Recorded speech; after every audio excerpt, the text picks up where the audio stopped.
रामपुर राज्य में मोहन अपनी पत्नी ब्रिजेश के साथ रहता था और उसका बड़ा भाई सोहन अपनी पत्नी शीला के साथ दूसरे गांव में किराए के मकान में रहता था, क्योंकि उसकी पत्नी शीला को उसके पिता और देवर के साथ रहना पसंद नहीं था।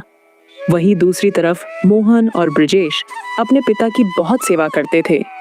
एक दिन सोहन और उसकी पत्नी शीला अपने गांव रामपुर आते हैं। मोहन अपने बड़े भाई सोहन की बहुत इज्जत करता था।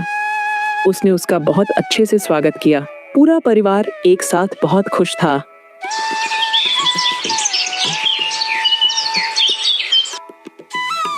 सुनिए जी, आज भगवान के दर्शन के लिए हमें मंदिर जाना है। लेकिन ब्रिजेश, हम मंदिर कैसे जा सकते हैं? तुम तो जानते ही हो पिताजी की तबीयत कितनी खराब रहती है। अगर हमारे जाने के बाद उन्हें कुछ हो गया तो हम क्या करेंगे? अजी भैया, भाभी भी तो आए हुए हैं। हम पिताजी को भैया भाभी के पास छोड़कर जाएंगे। वो एक दिन के लिए हमें मना नहीं करेंगे। थोड़ी ही देर की ही तो बात है। हम दोनों तुरंत ही वापस आ जाएंगे। ठीक है ब्रिजेश, तुम जाकर भैया भाभी को बता दो, फिर हम दोनों मंदिर चलते हैं। थोड़े ही देर बाद मोहन और उसकी पत्नी ब्रिजेश मंदिर के लिए निकल जाते हैं।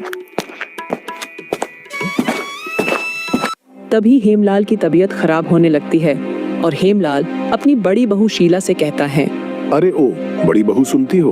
अरे क्या हुआ बूढ़े? सुनो बड़ी बहू, लगता है मेरा अंतिम समय आ गया है।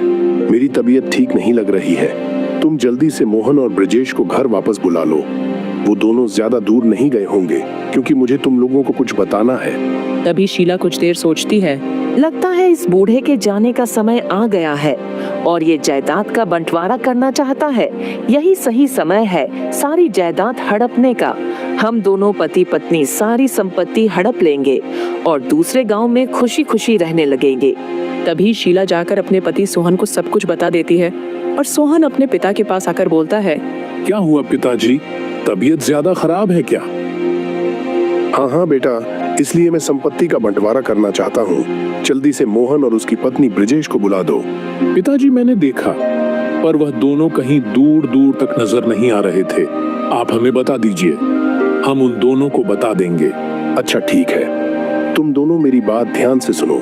मैंने और तुम्हारे माँ ने तुम दोनों के भविष्य के लिए बहुत से पैसे जमा किए थे, ताकि तुम दोनों को पैसों की कमी महसूस ना हो। लेकिन तुम्हारे माँ ने मुझे बताने से मना किया था, ताकि तुम दोनों खुद मेहनत करके पैसे कमाओ।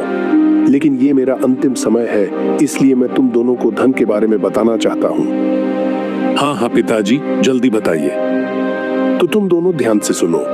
मैंने और तुम्हारी माँ ने धन को मिट्टी के बर्तनों में छुपा दिया था, ताकि कोई उसे चुरा न ले। इतना कहकर हेमलाल अपने प्राण त्याग देता है। ओ बूढ़े, कम से कम इतना तो बता देता कि कहाँ छुपा के रखा है उसे धन को। चलो कोई बात नहीं, किसी न किसी तरह से हम उस धन को ढूंढ ही लेंगे। सुनिए जी, अब आप सब कुछ अपने छोटे भाई को मत बताइएगा। मैं जैसा कहती हूँ वैसा ही बोलना। इसका मतलब मैं अपने छोटे भाई को इस धन के बारे में कुछ भी नहीं बताऊंगा। क्या तुम्हारी ऊपर की खोपड़ी खाली है क्या? मैंने कहा ना, जैसा मैं बोलूंगी वैसा ही बोलना। लेकिन हम उस धन को इस पूरे घर में कहाँ ढूंढेंगे, वह भी मोहन के रहते हुए? उसे भी तो पता चल ही जाएगा ना। इस बात की आप बिल्कुल चिंता मत करो, बस मेरी बात ध्यान से सुनो। इतना कहने के बाद शीला सोहन को धन को ढूंढने की तरकीब बताती है। अरे वाह भाग्यवान, वाह, मानना पड़ेगा तुम्हारे दिमाग को। तभी मोहन ब्रिजेश मंदिर से वापस घर लौट आते हैं। अरे पापा जी, क्या हो गया आपको? पिताजी, आप हमें छोड़कर क्यों चले गए? अब हमारा क्या होगा पिताजी? तभी यह सब देखकर मोहन कहता है, पिताजी उठ जाओ। पिताजी, भाई ये सब कब हुआ? तुम्हारे आने से 10 मिनट पहले पिताजी की तबीयत बहुत खराब हो गई थी और पिताजी हमें छोड़कर चले गए। पिताजी, मुझे माफ कर दो। मैं आपके आखिरी पलों में आपके साथ नहीं था। मुझे माफ कर दो पिताजी। मुझे हमेशा इसका अफसोस रहेगा। दोनों भाई मिलकर अपने पिता का अंतिम संस्कार कर देते हैं। धीरे धीरे दिन बीतते हैं और उनके पिताजी के सारे क्रियाक्रम खत्म हो जाते हैं।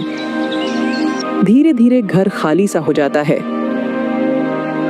फिर एक दिन सोहन अपने भाई मोहन से कहता है, सुनो भाई मोहन, अब तो पिताजी हमारे बीच नहीं रहे, तो तुम अपनी पत्नी ब्रिजेश को लेकर यहाँ से चले जाओ, क्योंकि पिताजी ने सारी जायदाद और यह घर मेरे नाम कर दिया है, क्योंकि उनके आखिरी समय में मैं उनके साथ था। इसलिए अब तुम इस घर में नहीं रह सकते हो। यह सब सुनकर मोहन बहुत परेशान हो जाता है। उसे कुछ समझ में नहीं आ रहा होता कि वह अब क्या करे। थोड़ी देर सोचने के बाद मोहन कहता है, अरे भैया, आप क्या बोल रहे हैं? पिताजी मेरे साथ कभी ऐसा नहीं कर सकते थे। वह तो मुझसे बहुत प्यार करते थे। अरे देवर जी, ऐसी बात नहीं है। आपके भाई बिल्कुल सही कह रहे हैं। पिताजी कह रहे थे कि मोहन को मेरी बिल्कुल भी चिंता नहीं है। ऐसे बीमार होते हुए भी मुझे छोड़कर चला गया। हम पिताजी के अंतिम समय में उनके साथ थे। हमने उनकी सेवा की, इसीलिए उन्होंने अपनी सारी संपत्ति हमारे नाम कर दी। नहीं भाभी, यह गलत है। पिताजी मेरे साथ ऐसा कर ही नहीं सकते। मोहन, मैं जानता था कि तुम हमारी बात का भरोसा नहीं करोगे, इसीलिए मैंने हमारे गांव के मुखिया को बुलाया है। अब वही फैसला करेंगे।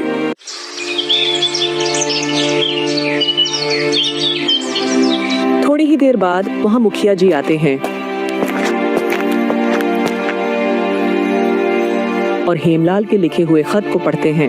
मैं हेमलाल, इस कागजात में जो कुछ भी लिख रहा हूँ वो सब अपनी मर्जी से लिख रहा हूँ। मेरे मरने के बाद मेरी सारे खेत और मेरी सारी संपत्ति मेरे बड़े बेटे सोहन के नाम होगी, और छोटे बेटे को मैं कुछ भी नहीं देना चाहता, क्योंकि वह मेरे बीमार होने पर मुझे छोड़कर भाग गया था। इसलिए मैं अपनी सारी जायदाद सोहन के नाम करता हूँ। मुखिया जी, क्या कागज पर जो लिखा है, क्या वह सच है कि उसे मेरे पिताजी ने लिखा है? मोहन, ये तो मुझे भी समझ में नहीं आ रहा है कि तुम्हारे पिताजी ने तुम्हारे साथ ऐसा क्यों किया, लेकिन इस खत में जो भी लिखा है वह तुम्हारे पिताजी ने ही लिखा है, और उसके बाद अपना अंगूठा भी लगाया है। अरे मुखिया जी, इसकी वजह मैं बताता हूँ। मेरा भाई मोहन और उसकी पत्नी ब्रिजेश मेरे पिताजी का बिल्कुल भी ध्यान नहीं रखते थे, और तो और उन पर बहुत अत्याचार भी करते थे। पिताजी की तबीयत खराब होते हुए भी ये लोग बाहर घूमने चले गए, इसलिए पिताजी इनसे बहुत नाराज थे। मैंने और शीला ने पिताजी की बहुत सेवा की, इसलिए पिताजी ने सारी संपत्ति मेरे नाम कर दी है। नहीं मुखिया जी, ये सब झूठ है। मैं और मेरी पत्नी पिताजी का बहुत अच्छे से ख्याल रखते थे, और पिताजी हमारे साथ खुश भी थे। हाँ मोहन, तुम बिल्कुल सही कह रहे हो, लेकिन मैं कुछ नहीं कर सकता। तुम्हारे पिताजी ने साफ साफ लिखा